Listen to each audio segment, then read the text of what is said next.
So this talk is Time Lords Adventures Abusing Time on Linux Systems by Daniels Heinzes. What happens when an attacker controls time on a Linux system? Well, we're here to find out both practically and see what bypassing does, what control does, and what can you expect in this kind of a fun scenario. Daniels Heinzes is a cybersecurity specialist for 4 years, mostly developing and delivering technical training in many ranges of IT and cybersecurity, with now engaging and practicing in penetrating, testing, red team projects, and organizing other CTF like Martin CTF. So thank you very much for this talk. There you go. And thank you for intro. It's nice to see all of you here. You are survivors. This is the last day, and you are not standing in line for badges. You are here listening this talk, so I will try to make worth of your time. So, shortly about me, Katrin already said some things, but my name is Daniels Heinzes. Main thing I do at the work is doing cybersecurity trainings, both for end users and as well technical specialists about cybersecurity. Also, I program stuff, make CTFs, and have formal education both in physics and in computer science. So, about what we will talk today. We will talk about how time works, how can we manipulate the time, what are the consequences, and see also some demos of practical impacts. And disclaimer, this is not deep technical talk. We will look at pretty basic things that I think everyone from auditory could figure out yourself if you spend a week or 2 weeks reading Linux manuals and trying some things out. But I think that some of you at least might learn something new. So, to talk about time, we need to understand how time works. Does anyone in auditoria have basic background in physics and knowledge about general and special relativity theory? Raise your hands if someone is. At least 1, 2, at least 3, 4 people. But I'm just kidding. This talk will be about Linux time, not time in general. It would be a pretty interesting talk about relativity theories and why time for me is going slower if I walk while you are sitting, but maybe for the next event. So, how time works on Linux. There are 3 basic systems that are responsible about time. We have the hardware clock, sometimes called real-time clock or CMOS clock. We have the system clock and some network protocols or other time synchronization mechanisms.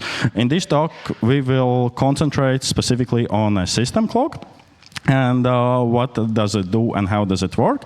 But we will also look into basics about hardware clock. So, what does it do? It stores persistent time. What does it mean? I will explain with a short story. When I was 14 years old, I had a really trashy laptop that every time when I did shut it down, and after I booted it up, it just forgot what year it is, what time it is, how much time has passed. I did look into that and figured out that apparently I need to change CMOS battery because when I powered it down, it just didn't count the time in the hardware clock that passes also when computers are shut down. At that moment, when I was 14, my mind was blown because I didn't even imagine that there are more than one just main battery in the laptop. From that time, I have learned a lot of different things, including that hardware clock is responsible for this storing persistent time. So if the battery does not work for hardware clock, then our computer just don't understand that time passes when it's shut down. It's usually UTC, but sometimes you can set it up also to have some specific time zone. Then you receive warning by systems that it's not recommended. It's red at boot time, so every time we start our computer, this hardware clock is red. And it usually can also drift because it's not very precise. So how does it interact with the system clock? The system clock, on the other hand, as the name says, it's in a system, so it works only when the computer is running. When we start computer, it initializes from the hardware clock, it reads the hardware clock and takes that as a starting point. It's actually stored and it's stored both in RAM, some parts, and some parts in files. Usually we edit the when we edit the system clock, we edit the files, but there are also some parts that are hard to access. I will talk about that in the other part of the speech. And it's usually used by all processes. There are some processes that try to kind of use more like the network protocol times or sometimes even hardware clock. But usually all processes read the time by system clock. So what we can do with it? We can modify it, and usually it's also adjusted by NTPs, network time protocol, or some other mechanisms, because as we saw previously, the hardware clock drifts. If the system clock is initialized from the hardware clock, then the system clock also drifts, and we want precise time on our computer. So usually we use network time protocol or some other time synchronization mechanisms. There's also the 11-minute synchronization cycle between system clock and hardware clock. So if our system times gets updated by network time protocol, then our hardware clock also fixes the time drift. And it's core to all scheduling processes. So, how can we modify the system time? Of course, the first step is to disable all network time protocols, hardware clock synchronizations, and any other time synchronization services we have. Because we are talking in this case in local time manipulation, or in other words, on our device. And if our device synchronizes the time with other systems, then our manipulations will just get resetted every synchronization cycle. So first step is to disable all synchronizations.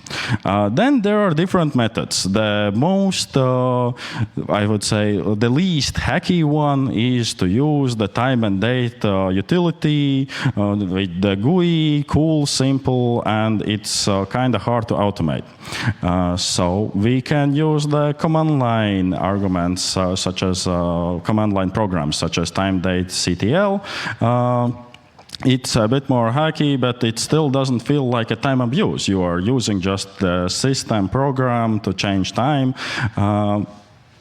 So there are people who have written libraries that actually can pass fake time to specific programs, if you say, and do some interesting runtime things.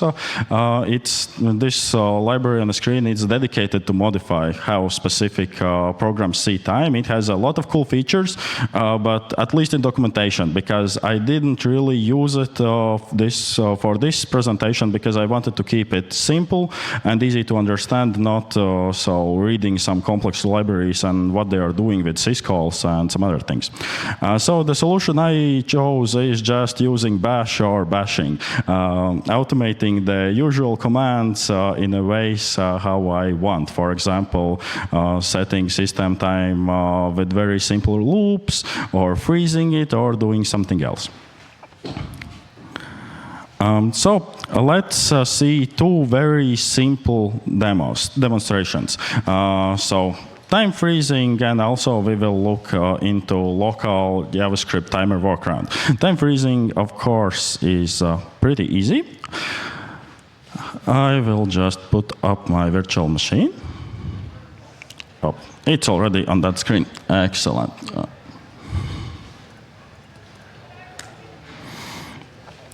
So on this upper window, we see the system clock running, and it shows the current system time. It's pretty incorrect because this demo machine is already being abused for some time, and I didn't reset the time, so it's synchronized again. It's just some other time. And on the other hand, we have terminal where there is just a bash script. After the presentation, all scripts are available in the GitHub. I will have the QR code in the last slide. So for those who want to check what basic commands I did use, it's possible to do that. and we see that the system clock, it's frozen. Actually, the script is just every second resetting time to the starting point. So it's nothing advanced, but at this moment, it gives us, it's a simple proof of concept. It gives us the opportunities to do some more interesting things about this all. And also maybe some more cool consequences about what we will talk later. I will stop this, and we see that the time keeps going from the point it was stopped. So now let's see about JavaScript rate limiting bypassing. This is a real type vulnerability type I have seen in my pentesting career. We all as hackers know that you shouldn't ever trust anything that comes from the user browser because they might be lying. But still, there are some web-coded applications that uses the end user time for measuring if the lockdown is over. For example, let's say that we are admin and we want to log in. This password is incorrect, and we see after 3 attempts I'm logged out. It's also showing me how much time is left on a logout. But I can actually just fast forward the time.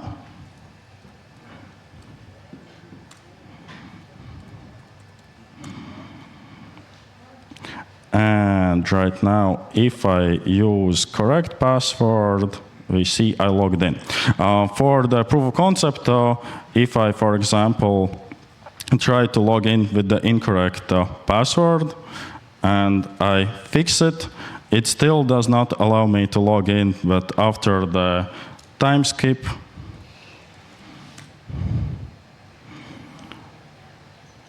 it let me log in the right password.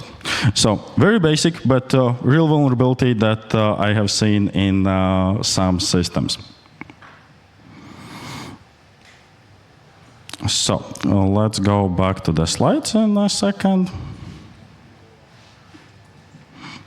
So what I just demonstrated, the local JavaScript timer workaround. What we can learn from this? Of course, never trust the system time. You always use your server system time, not the end user system time. And if you have JavaScript, then just request time from server. No, of course, there are other ways to work around, just modifying JavaScript cookies and everything, not the cookies, the requests, but this is one way how to go around. Some other consequences that I didn't demonstrate, but are very real. So system time is used also by cron, so we can bypass some scheduled tasks, for example, some regular backups or some checks. If we just jump forward in a time, they will not execute. Or if we want to trigger them all the time, if those are resource full tasks that take a lot of resources, then triggering these tasks all the time by modifying the schedule can also just break the system or denial of service type of attack. There's also some interesting consequences as we can bypass sudo session timeout. For example, we start sudo session and it's by default 10 minutes. After we will need to write the sudo password next time. But if we just keep rewinding time back at the moment when the session was started, the computer thinks, oh, the 10 minutes haven't yet passed, so we can all the time use sudo commands. As you saw in my virtual machine, I needed to write sudo almost every time because the cooldown is 20 seconds there because I wanted to try out some things and see if it can work.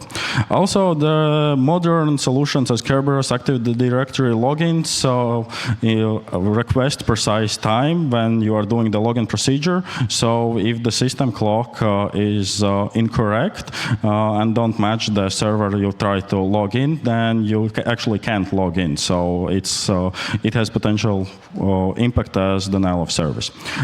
Many licensing systems, especially the older ones, check the system time. For example, you start the 14-day trial, and after the 14 days, some systems don't request the server time. They just look in the computer, and if the 14 days haven't passed, you still have used the free software, so you can just provide time for the application or for the computer and keep using the unlicensed software.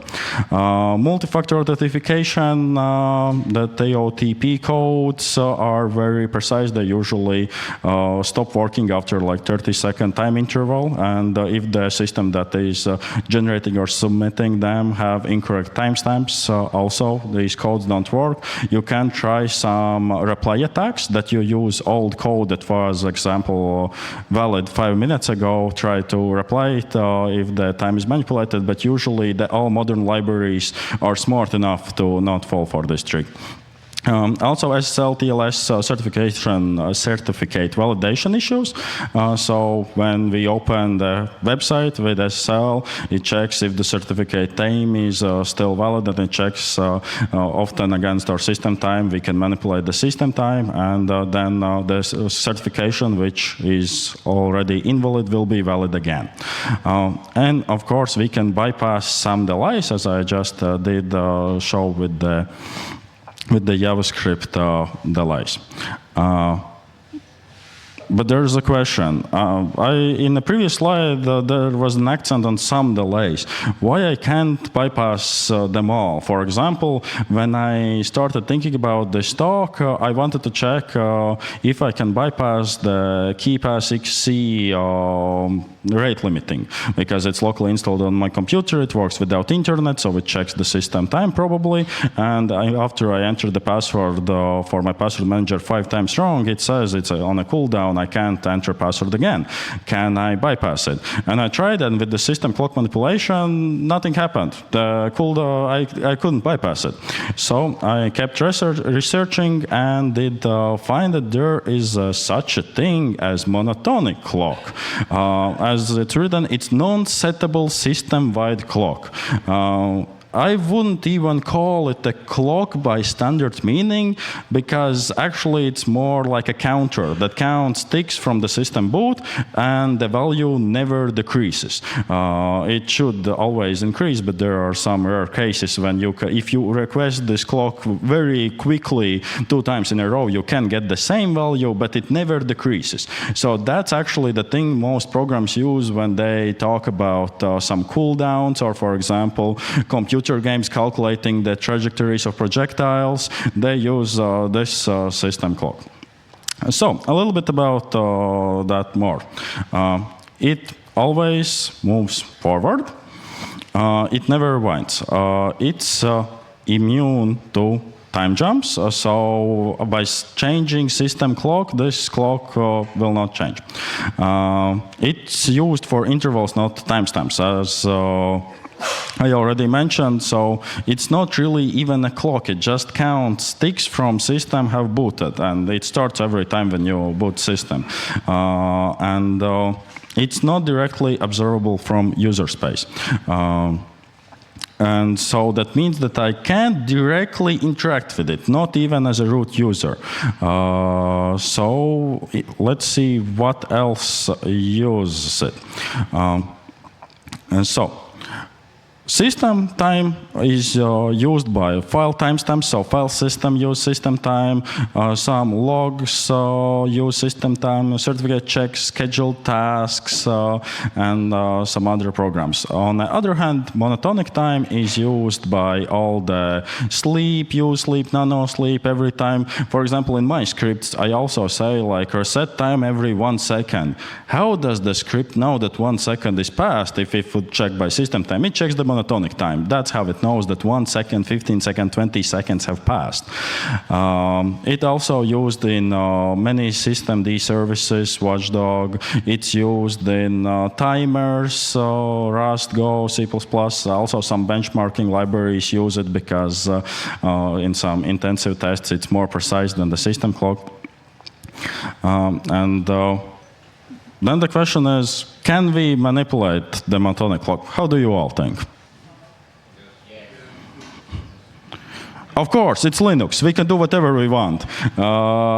It's never a problem in Linux to manipulate. So the next question is actually how we can manipulate. We can do the kernel mode module patch, because we just then rewrite that this system-wide non-settable clock is actually settable, readable, editable. It's crafty work. We can use virtual machines and literally control how fast the processes are running in a virtual machine, intercepting some commands, slowing it down, making it faster. I tried to test that out, but in a short time frame I had, all what I got that my virtual machine just breaks completely. And the other way, which is the most mainstream way how to do that, is just syscall interception. The libfake time actually gives option to do this thing. It literally just intercepts the syscalls between the program and when it's asking this monotonic clock to the kernel, it just intercepts and we can pass our own values there. But I didn't manage really to get it working. So, I think this presentation will be run way more faster than I anticipated, but you will have a little bit more free time. So this is one of my last slides already, so if you have questions, you can start prepare them.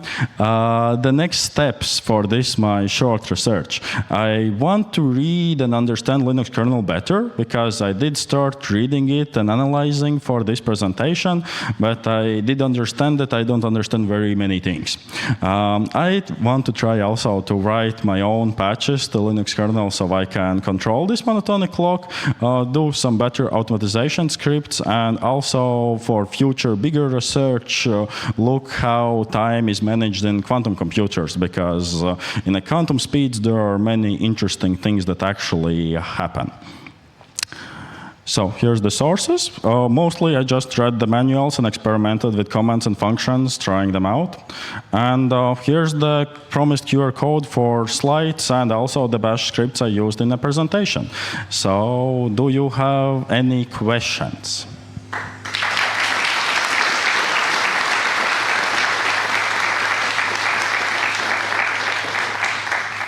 So, any questions? Raise hands and I'll give you the mic. If that's all, then thank you, Daniel. Thank you, Daniels. And again, small announcements like wash your hands, remember tear down, and if anything, you can probably still talk to him right on the side. But yeah, thank you all for coming.